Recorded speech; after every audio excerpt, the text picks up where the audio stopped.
Run, Forrest! Run! Welcome to Marathon.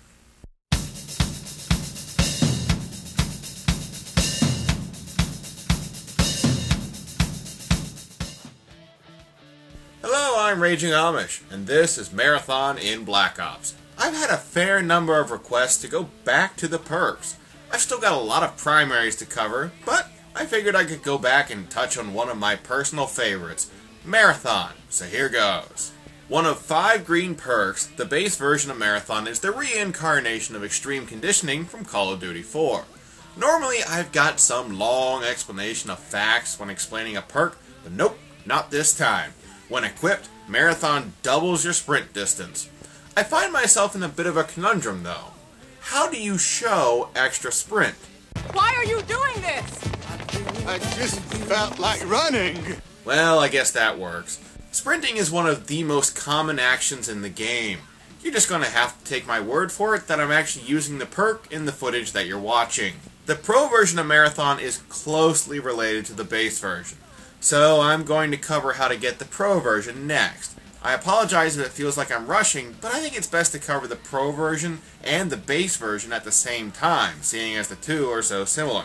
With that said, getting Marathon Pro is a bit of a challenge. You have to complete 3 tasks before the pro version is unlocked. First, you have to run 26 miles.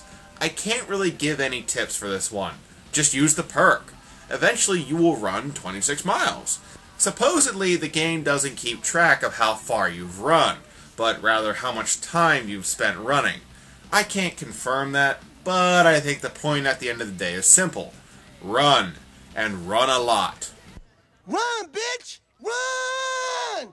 Second, you have to get 10 First Blood medals.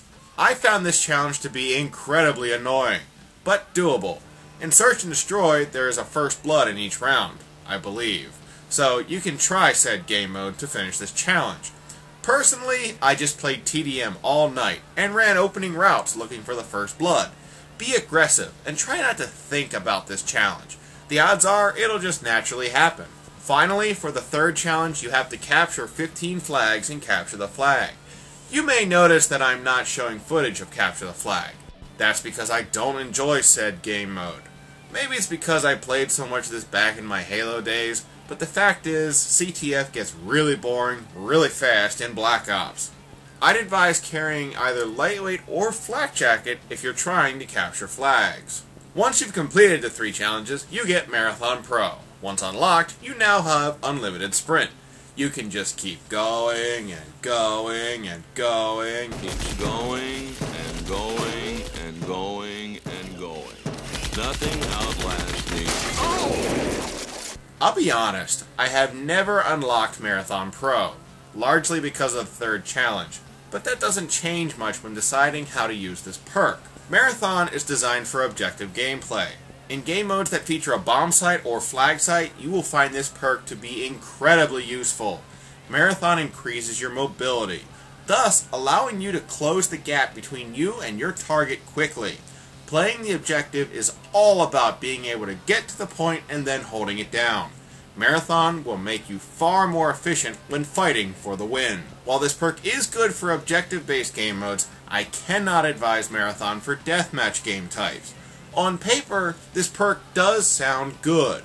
Marathon increases your mobility. If you play aggressively, you can better position yourself to win gunfights.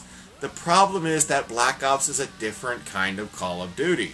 In the past, COD has always rewarded the aggressive playstyle. Playing on the move was not only feasible, but encouraged. Black Ops has given the game a different spin in terms of pace. In deathmatch game types, I think you'll find that Black Ops caters more to the sedentary playstyle.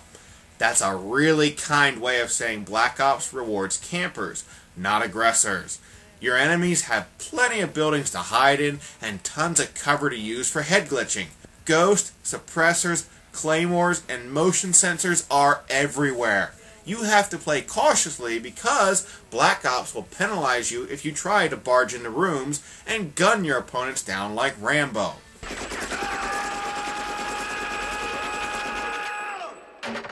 Nah, I can't use that again. I've used it too many times.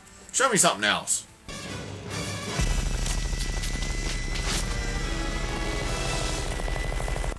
You know what? That'll work. Coming back to the point I was making earlier, Marathon isn't a good choice in a game like Team Deathmatch. You need to check your corners and watch your back. In the past, you could get away with playing on the go, but that's not the case in Black Ops. If you play too fast, you're going to get yourself killed. I really don't see the point in picking Marathon and TDM, because the truth is, you won't be able to really use it.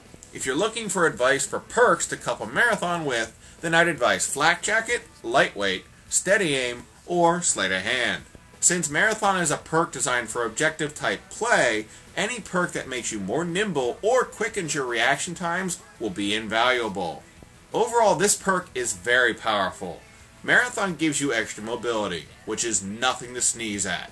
You have to pick the right game mode to really take advantage of this perk, but I think you'll find that with the right strategy in mind for your class setup, Marathon will be a powerful tool.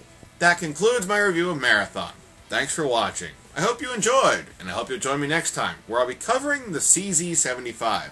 And then after that, I'll be doing the M16. I think it's about time to start getting back to the primaries, don't you? Anyway, until next time, this is Raging Amish, signing off. Waiting down this road, I'm picking up whatever is mine.